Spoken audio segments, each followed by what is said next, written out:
ದೇವರಾಗಿದ್ದಾನೆ. Jesus Christ has sent us to here to tell you good news. ಆ ಯೇಸು ಕ್ರಿಸ್ತನು ನಮ್ಮನ್ನು ಇಲ್ಲಿ ಕಳಿಸಿದ ಉದ್ದೇಶವೇನೆಂದರೆ ಆತನು ಯಾಕೆ ಬಲಿಯಾಗಿದ್ದಾನೆ ತಿಳಿಸುವುದಕ್ಕಾಗಿ. What is that good news? ಆ ಶುಭ ಸಮಾಚಾರ ಅಂದರೆ ಏನು? There is a life after death. ಅದು ಏನ್ ಹೇಳ್ತದೆ ಅಂದ್ರೆ ಸತ್ತ ಮೇಲೆ ಒಂದು ಜೀವ ಇದೆ. The biggest fear of humankind is death. ಎಲ್ಲರಿಗೆ ಭಯ ಏನಂದ್ರೆ ಮರಣದ ಭಯವಾಗಿದೆ. But now no need to worry about that. ಆದರೆ ಮರಣದ ವಿಷಯದಲ್ಲಿ ನೀವು ಭಯ ಪಡುವ ಅವಶ್ಯಕತೆ ಇಲ್ಲ. There is life after death. ಯಾಕಂದ್ರೆ ಸತ್ತ ಮೇಲೆ ಒಂದು ನಿತ್ಯ ಜೀವ ಇದೆ. But there is one condition. ಆದರೆ ಒಂದು ಕಂಡೀಷನ್ ಇದೆ. Due to sin, because of sin, man is unable to reach God. ಪಾಪ ಇರುವುದ ಕಾರಣ ಮನುಷ್ಯನಿಗೆ ದೇವರಿಗೆ ಸಂಪರ್ಕವಿಲ್ಲ. Man is separated from God due to sin. ಪಾಪ ಮಾಡಿದಾಗ ಮನುಷ್ಯನು ದೇವರಿಂದ ದೂರ ಹೋಗಿದ್ದಾನೆ. We think that doing good things will lead us to God. ನಾವು ಆಲೋಚನೆ ಮಾಡ್ತಾರೆ ಒಳ್ಳೆಯದ ಮೂಲಕ ನಾವು ದೇವರಿಗೆ ಮೆಚ್ಚಿಸಬಹುದು. Doing good things will remove our sins. ನಾವು ಒಳ್ಳೆತನ ಮಾಡಿದ್ರಿಂದ ನಮ್ಮ ಪಾಪ ಕ್ಷಮಾಪಣೆ ಆಗುತ್ತೆ ಎಂದು ನಾವು ಆಲೋಚನೆ ಮಾಡುತ್ತೇವೆ. But you are mistaken. ಆದರೆ ನೀವು ತಪ್ಪಾಗಿ ತಿಳಿದುಕೊಂಡಿದ್ದೀರಾ. Jesus Christ, who is God, came to this world as man. ಯೇಸು ದೇವರಾಗಿರುವಂತ ಯೇಸು ಕ್ರಿಸ್ತನು ನಿಮಗೋಸ್ಕರ ನನಗೋಸ್ಕರ ಮನುಷ್ಯನಾಗಿ ಲೋಕದಲ್ಲಿ ಬಂದಿದ್ದಾನೆ. The Holy God took in the form of flesh. ಆ ಪರಿಶುದ್ಧನಾಗಿರುವಂತ ದೇವರು ಮನುಷ್ಯನಾಗಿ ನಿನಗಾಗಿ ನನಗಾಗಿ ಲೋಕದಲ್ಲಿ ಬಂದಿದ್ದಾನೆ. Because you and me are born under flesh and blood. ಯಾಕಂದರೆ ನಾವು ಸಹ ಆ ರಕ್ತಧಾರಿಯಾಗಿ ಹುಟ್ಟಿದ್ದೇವೆ. He took our sins and gave his righteousness to us. ಆತನು ತನ್ನ ಪ್ರಾಣವನ್ನು ಕೊಟ್ಟು ನಮಗೆ ನೀತಿ ಹೊಂದಿಕೆಯ ಕವಚವನ್ನು ಕೊಟ್ಟಿದ್ದಾನೆ. Jesus Christ paid our price. ನಾವು ಮಾಡಿದಂತ ಪಾಪಕ್ಕೆ ಆತನು ಪರಿಹಾರ ಮಾಡಿದ್ದಾನೆ. Jesus Christ paid our penalty.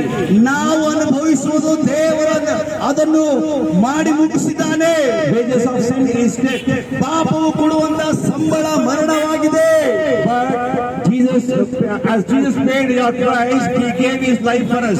ಆದರೆ ಆ ಮರಣವನ್ನು ತಪ್ಪಿಸುವುದಕ್ಕಾಗಿ ಯೇಸು ಕ್ರೂಜ ಮೇಲೆ ಬಲಿಯಾಗಿ ಎಲ್ಲವನ್ನು ಮಾಡಿ ತೀರಿಸಿದ್ದಾನೆ. Jesus died in our place. ನಮ್ಮ ಪರವಾಗಿ ಯೇಸು ಕ್ರಿಸ್ತ, ನಿನ್ನ ಪರವಾಗಿ ಯೇಸು ಕ್ರಿಸ್ತನು ಶಿಲುಬೆ ಮೇಲೆ ಬಲಿಯಾಗಿದ್ದಾನೆ. He died and rose again on the third day because he is God. ಆತನು ಬರೀ ಸತ್ತಿಲ್ಲ, 3 ದಿವಸದಲ್ಲಿ ಆತನು ಎದ್ದು ಬಂದಂತ ದೇವರಾಗಿದ್ದಾನೆ. And now he says that whoever believes in me will have life.